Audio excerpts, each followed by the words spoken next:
Inilah Injil suci Yesus Kristus menurut Yohanes. Dimuliakanlah.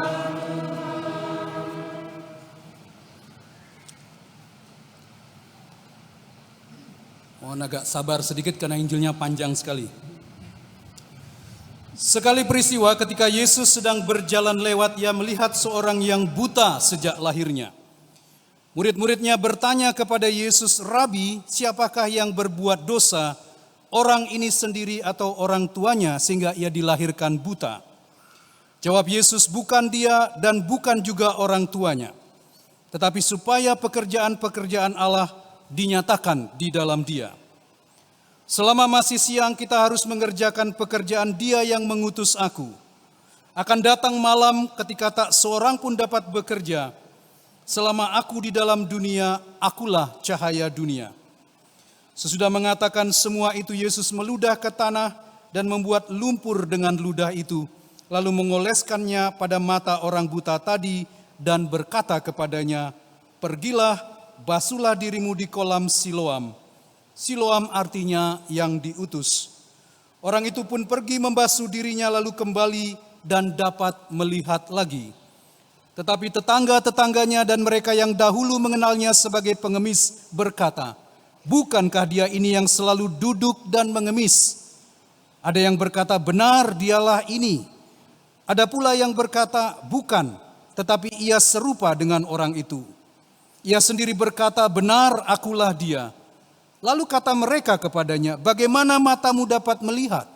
Jawabnya, "Orang yang disebut Yesus itu membuat lumpur, mengoleskannya pada mataku dan berkata kepadaku, 'Pergilah ke Siloam dan basuhlah dirimu.'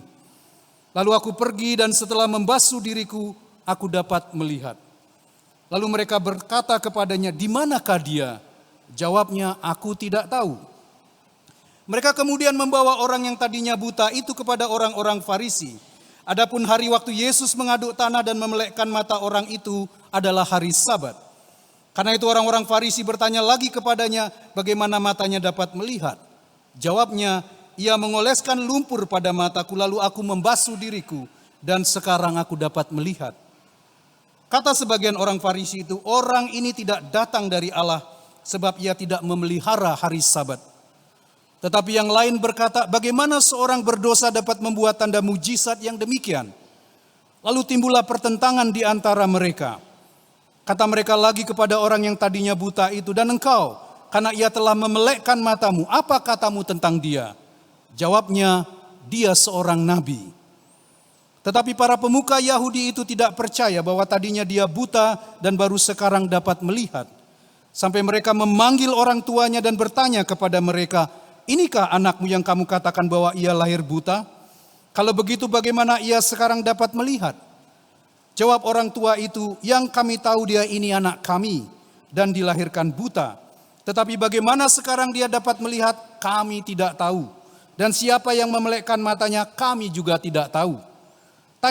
Tanyakanlah kepadanya sendiri sebab dia sudah dewasa, dia akan berkata-kata untuk dirinya sendiri." Orang tuanya berkata demikian karena mereka takut kepada orang-orang Yahudi, sebab orang-orang Yahudi itu telah sepakat bahwa setiap orang yang mengakui Yesus sebagai Mesias akan dikucilkan. Itulah sebabnya orang tuanya berkata, "Dia telah dewasa, tanyakanlah kepadanya sendiri."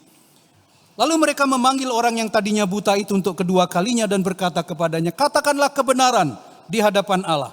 Kami tahu bahwa orang itu orang berdosa." Jawabnya, "Apakah dia itu orang berdosa? Aku tidak tahu. Tetapi satu hal yang aku tahu, yaitu aku tadinya buta dan sekarang aku dapat melihat."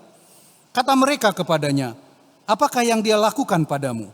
Bagaimana dia memelekkan matamu?" Jawabnya kepada mereka, "Telah kukatakan kepadamu dan kamu tidak mendengarkannya.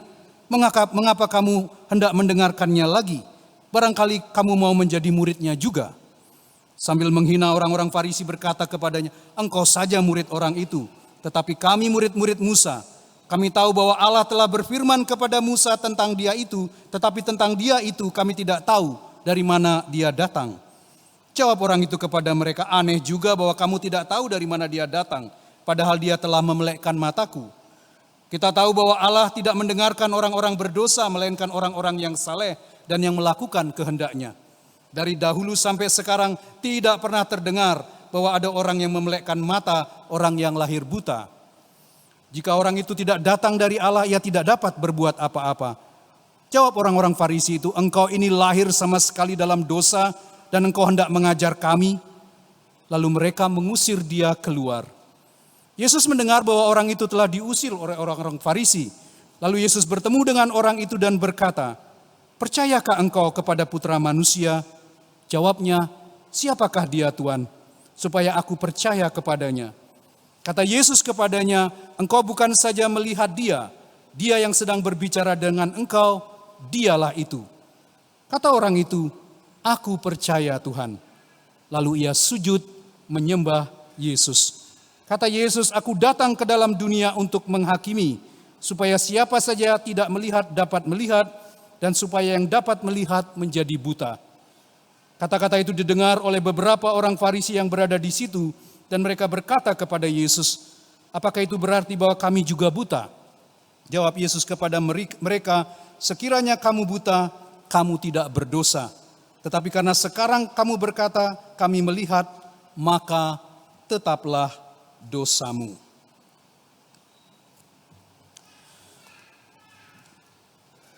Demikianlah Injil Tuhan. Terpujilah Kristus.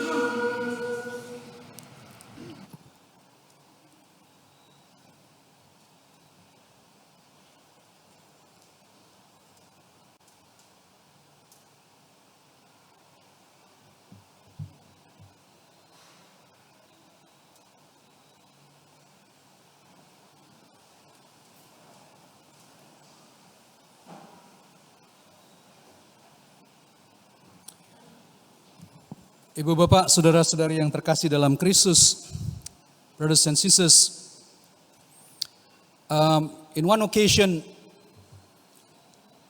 in relation to bring my English mom around Bali, saya membawa ibu saya dari Inggris keliling Bali. We went to Tirta Empul. Kita pergi ke Tirta Empul. Di sana kita lihat so many tourists having their purification, washing up, bathing. Dia mandi di kolam di Tirta Empul. Lalu habis itu mereka dapat benang tridatu itu. Saya tanya sama mami saya, you want to try? Mami saya bilang no, enggak. Berapa hari lalu saya ketemu teman yang saya berkati perkawinannya sama anak-anak. Semuanya pakai benang tridatu. Orang tua, anak-anak semua pakai benang tridatu. Saya enggak komentar, saya diam aja. Tapi itu tanda bahwa seseorang sudah ngelukat. Benang tridatu itu orang sudah ngelukat. Di pemangku, di orang spiritual, apalah namanya. Yang saya heran, kalau saya melihat orang Katolik pakai kain benang tridatu itu saya heran. Karena apa? Karena Anda sudah dibaptis.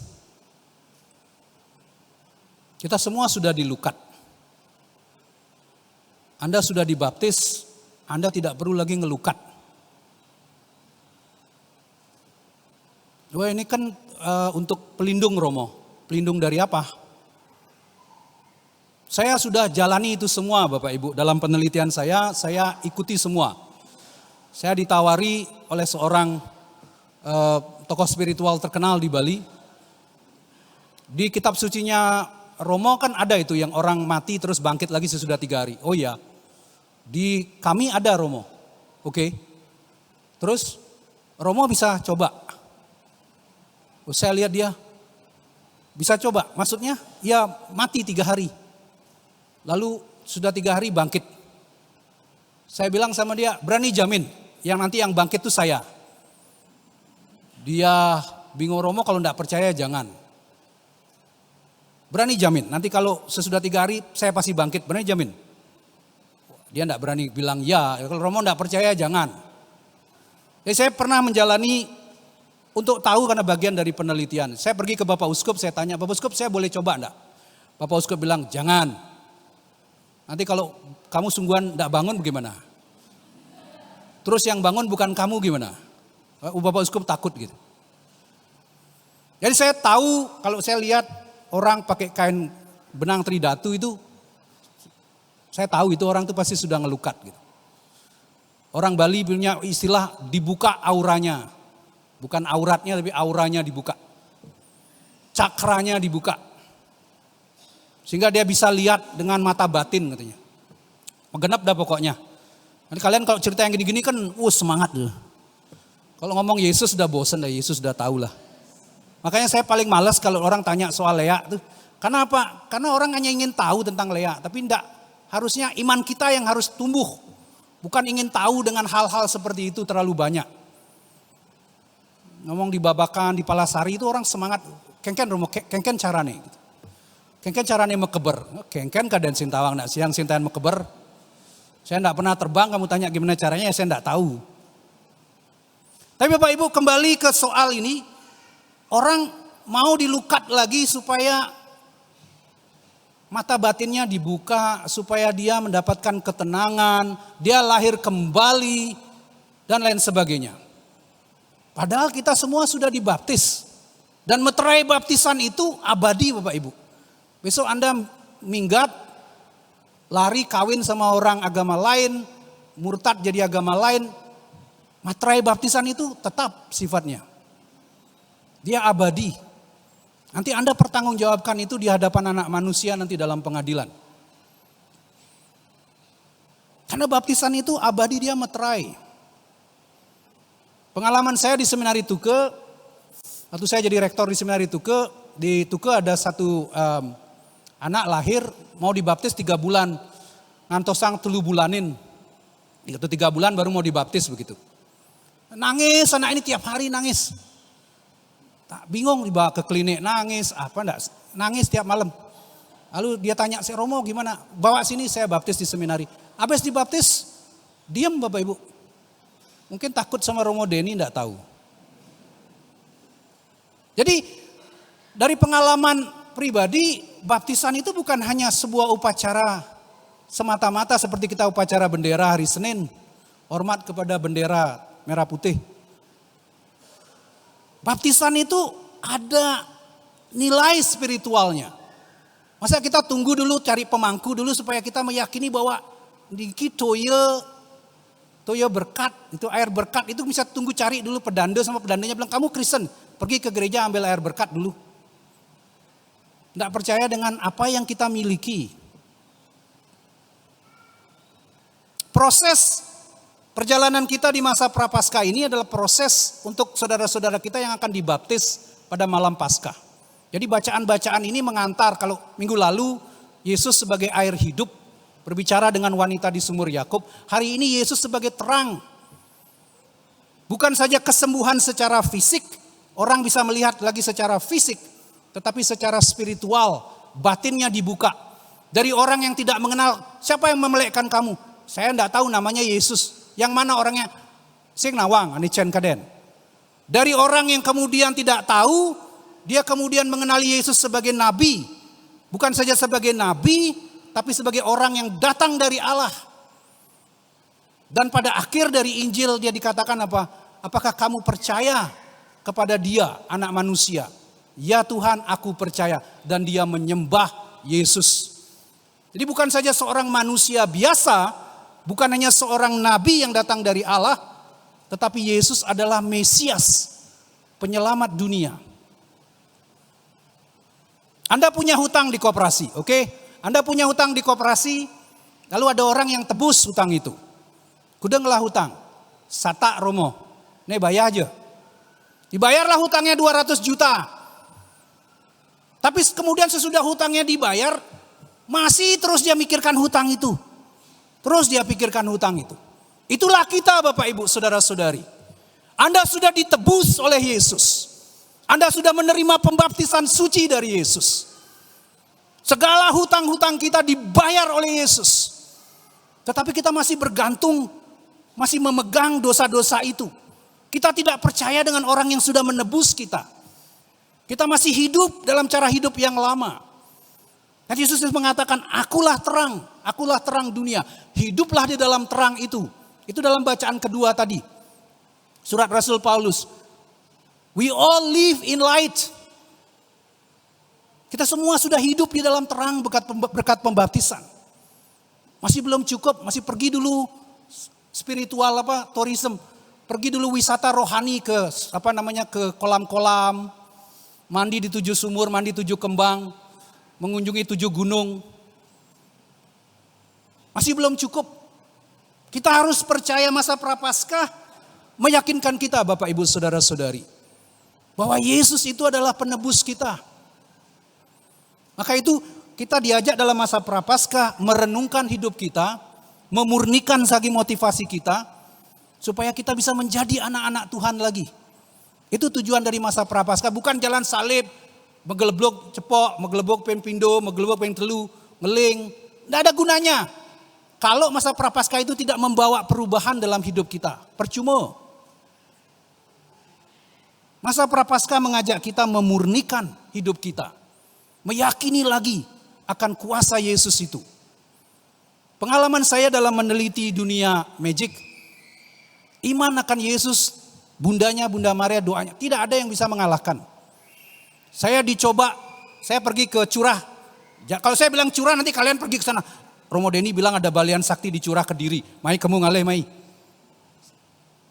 Saya pergi ke sana jam 12 malam, dicoba di sana sama dia. Saya pikir nih orang nih mau pamer sama pastor. Oke, saya doa Bapa kami Salam Maria. Nggak jalan Bapak Ibu. Dia pegang, orang lain dipegang, kelepak, saya dipegang. Adi sakti nih pastor nih, pegang lagi, enggak. Yakinlah akan iman kita, iman Kristen. Dan baptisan itu adalah meterai, terang yang kita terima di dalam Yesus. Hal yang kedua, cepat saja. Waktu saya kecil, kami 5 bersaudara, saya laki yang kedua, laki paling kecil. Kakak saya meninggal 2017, pintar, juara kelas selalu, anak yang baik, tidak banyak omong kayak saya. Waktu saya mau ditabiskan tahun 98, bapak saya keliling, karena saya kan besar di asrama tentara, jadi banyak yang non Katolik, tapi dia keliling, kasih tahu bekas-bekas tetangga, anak saya mau ditabiskan imam. Lalu yang mereka tanya, itu anak yang paling besar? Oh bukan, ini yang nomor 2. Yang anak laki yang kedua. Oh yang dulu suka nangis itu. Tidak ada yang percaya saya bisa jadi pastor. Karena saya suka nyuri mangga dulu. Miss Dinar itu hanya kedok aja, sebenarnya mau cari mangganya pasturan. Terus kalau romonya tuang anggur, saya tuang sedikit aja supaya ada sisa. Habis misa saya yang minum. Ya kayak gitu-gitulah anak tentara, gitu, anak kolong. Waktu saya mau jadi ditabiskan, tidak ada yang percaya. Yang pertama atau yang kecilan? Oh, yang dulu suka berkelahi itu. Saya dulu pernah berkelahi di gereja lagi misa, saya berkelahi. Diajak pulang sama mama saya pikir mau dia bawa pulang gitu, enggak, diikat di bawah pohon. Lalu kemudian menjadi imam, orang tidak pernah menyangka menjadi imam. Saya tentu saja tidak sama dengan Daud ya. Ada 7 bersaudara, Samuel pikir ini mungkin orangnya. Ini yang hebat nih. Tuhan bilang jangan lihat fisiknya. Maka kemudian Samuel diperlihatkan Daud, dia masih kemerah-merahan, masih muda. Ini pilihan Tuhan. Jadi seringkali kita tidak bisa memilih yang mana yang baik karena kita terbatas. Karena itu kita membutuhkan bantuan Tuhan agar kita bisa melihat. Masa Prapaskah mengajak kita untuk menyadari itu semua dalam hidup kita. Amin. Mari kita bangkit berdiri, kita nyatakan iman kepercayaan kita.